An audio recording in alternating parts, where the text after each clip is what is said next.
Children of the Corn Part 4, The Gathering, was released in 1996, and this stars a very young Naomi Watts. Probably her first role, if I'm not mistaken. I haven't really looked up her filmography, and I'm not 100% certain if this was her first role, but definitely somewhere in her early 20s. This is way before the remake of The Ring, obviously. When did The Ring come out? 2002? The remake, anyway, the American remake? So we're talking a good 6 years before that. I also apologies that it took so long to continue my Children of the Corn review series because I never forgot about this one. I did purposely buy all the Children of the Corn films, not every single one of them yet, but I am going to. I only have like two more to go. But I definitely did not scrap this review series because I have always been very excited to get to it. But the other three are on the channel if you want to go check them out if you haven't yet. But the last review was quite a few months ago on Children of the Corn Part 3. And we are going to tackle Children of the Corn Part 4 right now. So let's get into it. So the first thing this film does is goes right back to the countryside compared to Children of the Corn Part 3, which went a lot more urban harvest, and they really brought it to like the Chicago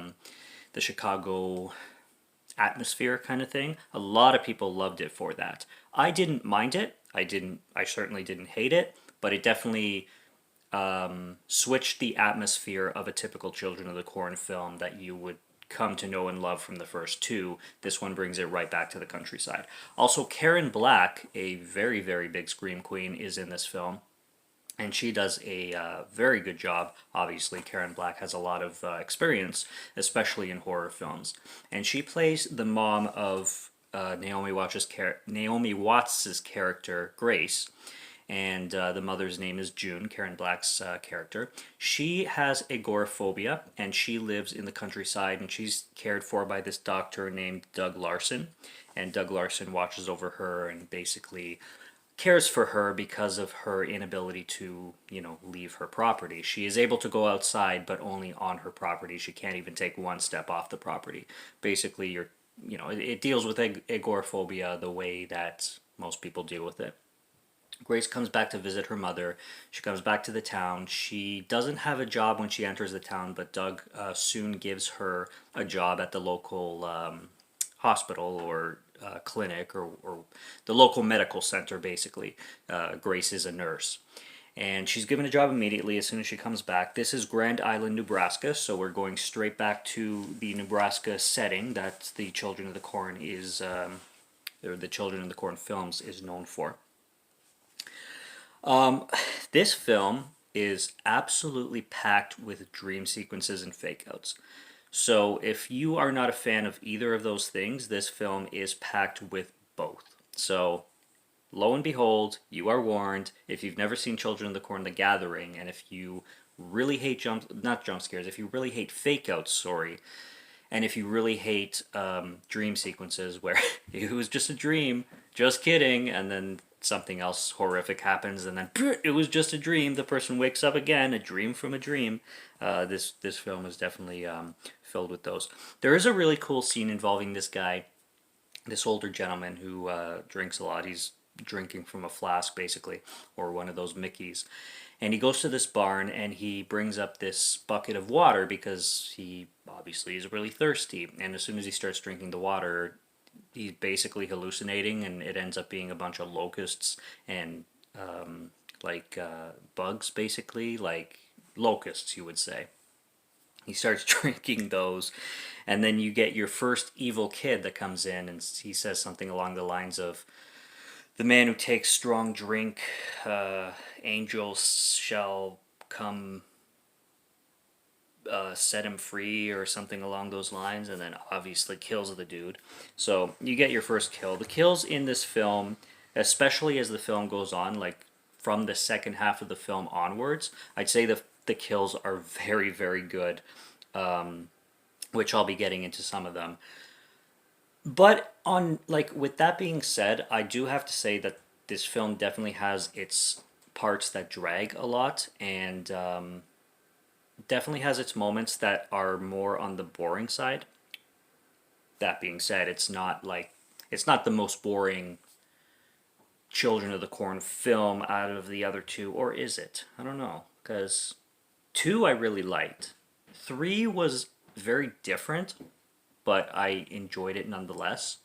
Maybe this is probably a little bit more of the slow one, but because the kills are so good when they do come up, it kind of balances the movie in a certain way where it's not completely horrible. Maybe maybe that's why I'm kind of like praising it a lot more than I would have if the kills were kind of mediocre or just cheap in general. Maybe I would think differently on it. So as we get to know Karen Black's character June a little bit more, she seems to have a little bit of dementia beginning as well with her. Grace mentions that they are not religious, even though Karen Black's character June is praying the rosary, and I guess she somehow knows how to pray, even though she was never religious. But Grace brings it up that they're not religious, and she questions her as to why she's praying the rosary if they were never raised religious. And she just kind of seems to be aloof about the whole situation and not even know why she has the rosary in her hands to begin with, which I found interesting to say the least. So the kid that killed that old man in the barn, he starts to, of course, in traditional Children of the Corn fashion, do some really funky shit in the barn and start summoning, those behind the rows or whatever. It's not mentioned too much in this film, like those behind the rows, but he definitely starts to summon up a bunch of shit. You have a bunch of kids, including the daughter of Grace named Margaret, who start to develop fevers, and really, really intense fevers. You have basically all the children in the small town developing massive fevers to the point where they have to be put in ice water, basically, in the clinic that Grace is working at. And with these fevers come a lot of hallucinations and a lot of dream sequences in the form of flashbacks. Also, a sense of possession. There's a lot of possession themes to this film. There's these characters, for example, named Scott and Charlie, whose mother is they're basically going silent and Children of the Corn style, and their names are Scott and Charlie, but they keep calling themselves Zeke and Caleb, which Caleb was a former Children of the Corn kid who was right into the cult. So it kind of seems like a lot of these kids, along with their fevers, start to develop, start to get possessed basically by this previous cult that was in the other films and is in the Children of the Corn universe. So you get a lot of that going on too. There's this couple named Donald and Sanja, and there's a really good kill scene involving Sanja, Donald's wife. She basically gets her four fingers just slit right off. It's a really good practical effect. It might be CGI, but it definitely looks practical to me. And Marcus, the son of Donald and Sanja, is another kid who develops this fever and starts to, act in a possessive kind of way, like he's possessed by this entity or whatever it is. He's a main character in the film too, so we do follow Marcus a lot throughout the film. And Donald, who recently lost his wife, is kind of basically working with Grace in wanting to find out what the hell is wrong with his kid and just get the hell out of Dodge, because he just wants to run away and get out of this situation, whatever curse is on this town or whatever spirits and evil presences are manipulating this town and causing all these hellish fevers on these kids and all that stuff. I really like this character also named, what's her name? Marianne. Marianne is like the token black girl. She's the comic relief of this film, and she's really, really good friends with Grace. And you can tell that they're very tight. Like, you can tell that these girls knew each other for a long time. Even Grace allows Marianne to work at the clinic and help her with these kids, because all these kids are, developing fevers all at once that she can't handle it on her own. Especially once Doug Larson ends up being killed, the older doctor, the more professional doctor, more experienced doctor, I should say. Really good kill with him. These psycho ass kids take this like gurney, and for some reason this gurney has this kind of pull out shelf, kind of pull out thing that I guess it would act like a tray, but obviously has a really sharp edge and is made of metal, which I haven't seen many gurneys have these kind of things that I've seen anyway. I don't know. I'm not an experienced medical professional, but this gurney has this thing, and this thing whips out and locks, and these kids are dragging this gurney right to the guy and slams it right on his belly and basically cuts him in half against the wall. And a lot of gore on that scene. It's a really, really good kill, probably the second best kill in this film, next to one that I will get into, Marianne's kill. So spoiler alert. But she allows Marianne to work as her assistant in this clinic when all this shit starts to go down. And Marion is really funny, like the things she says, and she's really down to earth. Like, she's not just the funny character who just spits out jokes all the time. She also is somebody who cares a lot, and like I said, you can tell that her and Grace definitely have a big history together. Like I said, I think the biggest downfall for this film is just a little bit too much of the dream sequences, and because there is literally parts where somebody will wake up from a dream and then they're still in a dream, and then they'll wake up again, and then something else will happen and they'll wake up again. Like, sometimes it happens 3 times, I'm pretty sure, and it's just like, oh my god, enough already. And there are some edits in this film that make it not really feel like a feature film. Now, I don't know for sure if this film was a direct to video or direct to DVD. Well, at the time it would be direct to VHS, but like just direct to video film. I don't know if it had a theatrical release. I'm not sure, but it definitely feels that way in the way it's edited and the way it's produced and just the way it comes across very much. About that Marianne kill, which I would say is the best in the film, she gets pummeled, and I mean pummeled, with syringes, and like right to the wall, like through her hand, both hands. She gets syringes all over the place. And then you have this sickle, which, like I said, a lot of the themes in this film are supernatural. So these kids, wherever they are having this sickle like literally flip. It looks like a sickle that Death would carry around, the black figure Death, flipping around over and over and over, and goes right through her head, like right through, and just out the other side, and she's just standing there, and she just falls to the floor, and the gore looks fantastic, and the kill is just perfectly done, and it's shot at such a great angle, and it just looks glorious. That is the best kill of the film, hands down. There is an actress in here that I didn't look up her name, but I did look up which films she was from, because as soon as you hear her voice, you know exactly where she's from. This is the woman that played in the Texas Chainsaw Massacre remake, who plays basically the main like grandmother of Jedediah, the little kid Jedediah, his grandmother, with the frizzy gray hair, the one that's really good friends with that really big woman in the trailer. Nobody's gonna come through that door. Her friend, and the woman that hangs out with her all the time. Like I said, as soon as you hear her voice, you know exactly who she is. And she was in the Texas Chainsaw Massacre remake.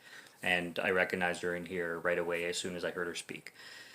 And I don't know if she was not credited, but I guarantee she was also in Friday the 13th. She was in that Friday the 13th film for only one scene, when the kid who is looking for his sister knocks on her door and she goes, "She ain't missing. She's dead." Pretty sure that was the same woman. I'm like 100% sure it was her. But when I looked her up, she wasn't credited in Friday the 13th, which was really strange. But if you've seen all these films, you know exactly who I'm talking about. This woman is in this film too, and she delivers this speech on basically a history and a story of what happened to this kid named Josiah. And I must say, that story was really confusing, and I had to like rewind it and really listen to it a few times. But basically, this kid named Josiah was burnt, and he was known as the like child. And the like child, the way they described it, it was like a kid who was neglected and then turned evil because of the neglect. It was very, very strange and very, very, I guess, poorly described, because, or maybe I'm just an idiot. I don't know. I didn't get the story. I didn't get how it related to everything else that was going on in the film. with the fevers and the fever dreams and all that shit going on. It just seemed out of place. And then with the like childness, Grace starts to compare the like child to Margaret, her daughter, and how Margaret is like the new like child. So she mentions that she like neglected her and left her behind and all this stuff, even though, excuse me, she really didn't, because she was always looking after Margaret through the whole film, like right from the beginning. So the whole Josiah story and the whole like child story, I really didn't understand, and I really did try to listen to it and try to grasp it a few times, and I just couldn't understand what they were going with. And then for the climax of the film, I really liked the ritual that these kids do in this barn with like boiling the water, or whatever spell they put on, whatever ritual they put on the in the water, or whatever whatever Children of the Corn shit they're going for. Like I said, this one doesn't touch on too much on the he who walks behind the rose thing, but it definitely goes with that creepy Children of the Corn ritual style, and a lot more supernatural, which I do find cool in a Children of the Corn film, because as much as you have the cult aspect of stuff, the cult kind of merits a supernatural theme to go along with it. So I like how they go really heavy with the supernatural stuff in this film. And there's this really, really great practical effect when one of the kids gets shit ton of boiling water on him, and his face just literally melts off in this beautiful practical effect, and his skin is like literally falling off in pieces off of his face. It's so great. There's a scene where this kid gets shot at the end too, and no joke, they like when he gets shot, he makes an elephant sound. Like it sounds like an elephant sound effect. I laughed and I had to rewind it and hear it one more time. I'm like, that's an elephant like sound when he gets shot. It's out of nowhere, and I'm like, okay, go with the elephant sound, I guess. And then we end off with the funeral of June, the Grace's mother, and and then we have the very final scene where one of the kids who were named Scott or Charlie, I forget which one, either Scott or Charlie, who were possessed by Zeke or Caleb, again, one of them. He's in the car after the funeral, and he has a locust land on his arm, and he just stares at it for a bit, and you think that it's gonna, like, he still has that evil in him, and then he just swats it, and he's just like, let's go, and then credits roll. So, this was a decent Children of the Corn watch. I don't know if it merits, like, the intensity of the others. It was all right. Like, I'm not going to say that I didn't enjoy this film at all, because like I said, it definitely has great kills, and it's definitely entertaining enough. But I guess it could have just had a little bit more to it.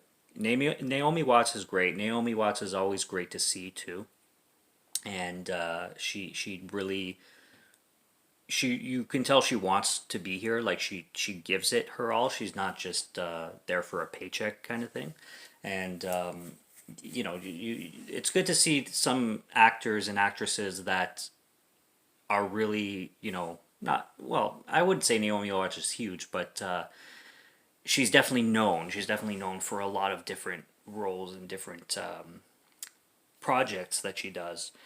And it's good to see some of these actors and actresses basically where they started, kind of thing. Especially when you watch a movie and you have no idea that someone's in it, such as Naomi Watts, and you see her and you're like, oh my gosh, she's in this. Like, that's awesome. In her like early to mid 20s, or however old she was in this film. But and Karen Black too, again, like a proven scream queen. Like anything Karen Black is in, her in House of a Thousand Corpses, my gosh. But yeah, like seeing these, you know, seeing good talent and familiar talent in a film like this, always enjoyable. So that's Children of the Corn: The Gathering. Pretty good watch. I am excited to get to 5 and 6, and like I said, the Children of the Corn review series is going to continue, no doubt about it. So stay tuned for those if you are interested, and subscribe to Morgan Film Fan if you like to listen to my voice, or if you like my film reviews. I will be back with more real soon, so stay tuned if you're interested. Until next review, take care, have a great night, and cheers.